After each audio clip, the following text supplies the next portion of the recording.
San Diego, California. Salute.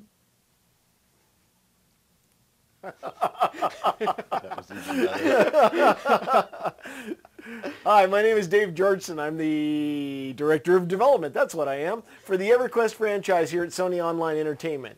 And I'm here to talk about EverQuest 2 today with Nathan McCall and Paul Molina, who are both the content leads and lore supervisors and knowledgeable people about town that know everything about the background of the game and putting together the missions and the quests and all of that side of the fence.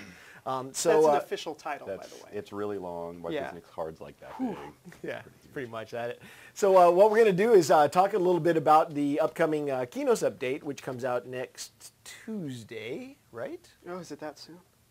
Oh, we should probably go back to work. Oh, I got to go. Next Tuesday, Qeynos will be updated, and we'll talk about that a little bit. We want to show a little bit of the artwork and stuff first, but the real focus of this webcast is going to be talking about something we don't talk about a lot, which is lore and story and what we're doing with the storytelling and the reasons why you want to come check out the content. So if you guys can run the screenshots that we had prepared.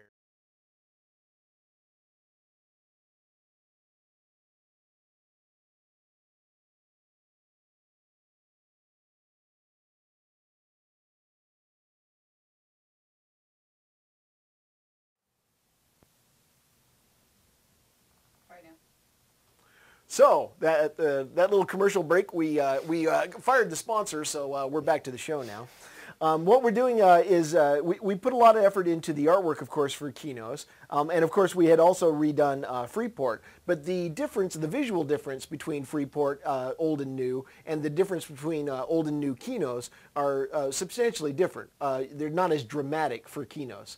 Are there reasons for that? Well, from a storyline perspective, when Lucan returned to Freeport, he was looking to make a statement. And so he's looking to rebuild his city for various reasons, a lot of which have to do with his grip over the city. Whereas with Antonia and with Qeynos in general, Qeynos really is more representative of what that city is. It's a place where people are free. It's more of a place of lightness opposed to darkness, which is what Freeport.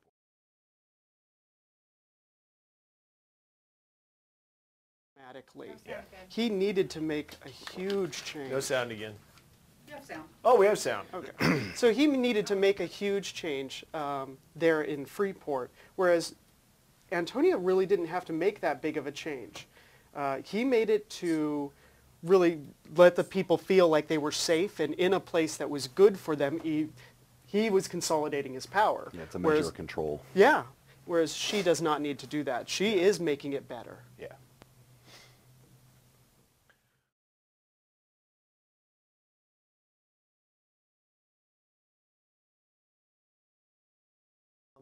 Is she a strong leader of her people, let's say like Lucan is, or is she in a kind of different situation than what Lucan is in? Quite a different situation. Yeah, the two rulers are dramatically different in the way that Antonia chooses to rule Freeport and ultimately look after her people is a lot different than the way Lucan would choose to do for her. That doesn't necessarily mean that she's a weaker leader. In a lot of ways, it makes her, I wouldn't say necessarily a stronger leader, but it's definitely a difference. I wouldn't say that she's weaker than him at all. Taking more directly the citizens' safety and concerns to heart. She's more about the people in the kingdom, whereas Lucan's more about Lucan. Yeah. So one of the reasons why they don't have such a fundamental facelift is because she's basically not dragooning her people to go do all the work. Exactly. She's not trying to overrun anybody. Yeah. So she has to work within existing systems kind of thing? Yeah, she's more about the rule of law, making sure that people are looked after and cared for, that situations are being addressed, concerns are being addressed, and that she is able to parse through different concerns and make sound judgments on what needs to be done. Whereas Lucan can just bull his way through whatever he wants to do. Okay. It's a lot different. All right, so if her situation is significantly different, can you tell us a little bit about the kinds of situations that she has to deal with? If she's not totalitarian, what is she like? How does she have to work? Does she have a specific government or something she has to deal with all the time? Well, she is the queen, and it's her job ultimately to make those decisions and to, as I was saying, like, take in the information from different concerned groups or different facets of the city and try to make the best decision she can. But she does that with the Circle of 10, the council. Exactly. There is a council that represents different factions and interests throughout the city that provide her with counsel, to provide her with information about the city and with the concerns of the people that they represent. Yeah. And they were actually the ruling body before Antonia returned to the city in the past. And so it's, she shares a bit of her power with them, but ultimately she is the queen and the ultimate authority of that city. Yeah, she gets that final word. Yeah. Veto power. People follow her pretty lockstep then? No. With freedom, anytime you have freedom that she's looking for, like she wants in her city, you're going to have people that will, dissension's just part of that. And so she allows... As is debate. It's debate and dissension and things that people that don't agree with her and may just outright dislike her for the decisions that she makes, because they may not agree with what she does, but they're free to do that in Qeynos. Whereas in Freeport, you're not free to do that. You can disagree with Lucan. It's the last thing you'll do, but you can do it. Not to his face. Not to his face. So she's dealing with internal politics a lot, and she's having to work with her government structures that way. Yeah, and one of those government structures is this Council of 10. Yeah, the Circle of 10. Sorry, I keep saying council. Circle of 10. Well, they are councils. They are. That's her council, but they're the Circle of 10. Circle of 10. Are there any other players on the stage besides her and this House of Lords kind of thing, Circle of 10? There is. Yes. So there was this shadowy figure from her family's past that has come back to the foreground and is once again stirring up some trouble. Is there anything you can tell us about him? Sure. He's some guy that you have seen previously. His name is Kyle Bale. And back previously, you had encountered him, I think as far back as Kingdom of Sky. Yeah. And you've seen him a couple times since then. He had died back in the day, and now he's basically a spirit in a suit of armor. And he then possesses certain people and tries to get his way and gain power. But he is here on the physical plane of Norath.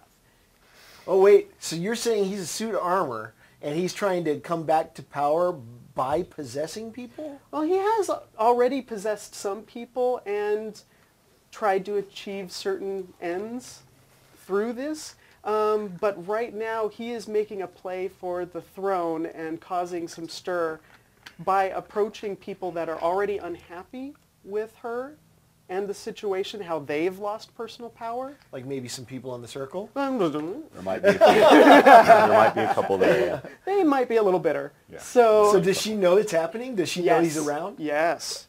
She's aware of it, yeah. Yes. And not happy. Yeah. Well, that's cool. All right, that's awesome.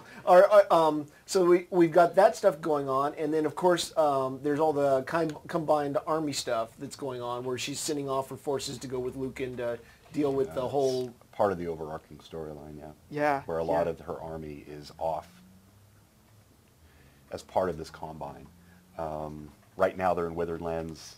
They've made it as far as Sky Shrine. They still need to make the meetings with the Claws of Vishen. But that's where a lot of her... Real briefly, just in case people haven't been following the story really closely while they played, because not everybody does. Follow the story. And you should. Yeah, follow the story, because it's getting better and better all the time. But the Claws of Vishen are, of course, the bad guys in the Sky Shrine stuff. They're the good guys. Sorry, good guys. Yeah. I misspoke. No, so they're the good guys on the Sky Shrine stuff, and they basically ask for help, right? They request. That's what Lord Jelinek was doing in Thurgening. He's looking for help. He's looking for support for the Clausewitian because they are in dire straits. The Awakened, which is Carafirm's group of dragons, has them against the ropes, and they need help. And they've reached out to mortal help in the past, which they're doing again now. And not all the dragons agree with that, and that's another political struggle that we have going on. So both Freeport and Qeynos rallied to that call and sent people. As well as several of the other cities. Yeah. You've got Kelethin and New Hallis. You've got Nariak, Gorwyn. and even Nariak. Yeah, yeah. So you've got all the major cities sending forces. That's some fairly contentious personalities leading those groups. Oh, yeah. This is not a happy family. So how do the people of Qeynos react to being involved with people that are not really cool? It would depend on who you ask, but definitely there's some people going like, why aren't the armies here? And that's actually something you explore throughout the quest lines, whereas her armies and a lot of her soldiers are gone doing this, and that takes support away from the city. Yeah, and it's so Findom. You're going to see a little bit of how these decisions and the stuff that she makes has fallout and has an effect on the people's opinion of her. And it can go both ways. Like it's not all entirely negative, but there's definitely people who are like, it would be nice if someone here was here to defend my farm, kind of thing. So it's basically just the home guard remaining?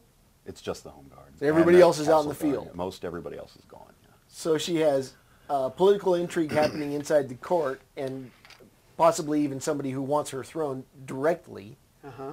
Her army's out in the field. Yeah. Does she have anything going for her? Well, see, and what that's not listing is the threats that are actually happening within Qeynos as Right. well. Like what? There's some threats being unleashed within some of the hamlets that need to be dealt with. Yeah. And so that have made them unsafe.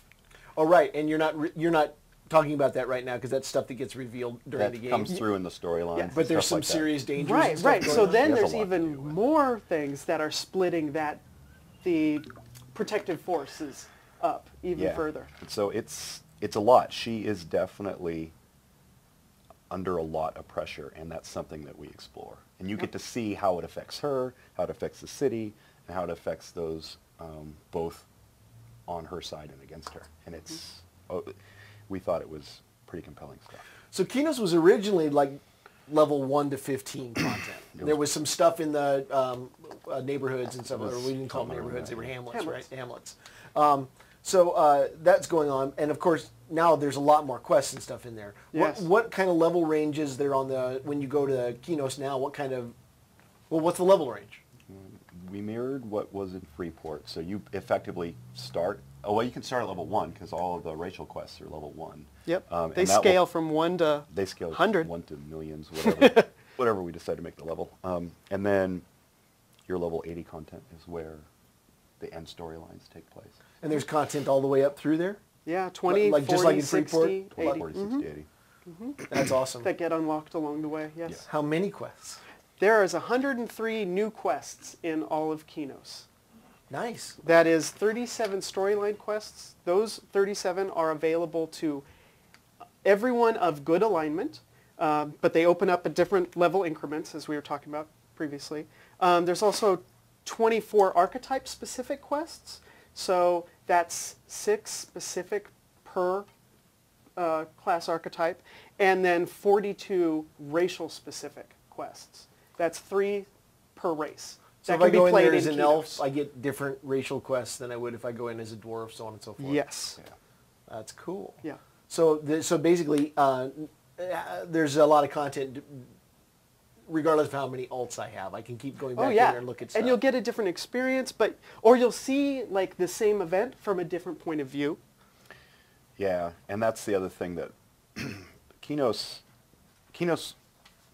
has a lot of threaded storylines. So whereas something will happen on the storyline quest or in one of the class quests, that will be mirrored someplace else in the storyline. And we wanted to make sure that it was a cohesive story that was told from different facets that if you run through one lane, you see it one way, and then if you happen to go through, like, I'm going to be a barbarian and I'm going to be a warrior instead of my Froglock wizard, then you might get pieces of the same story, but now they're told through this different lens. Yeah.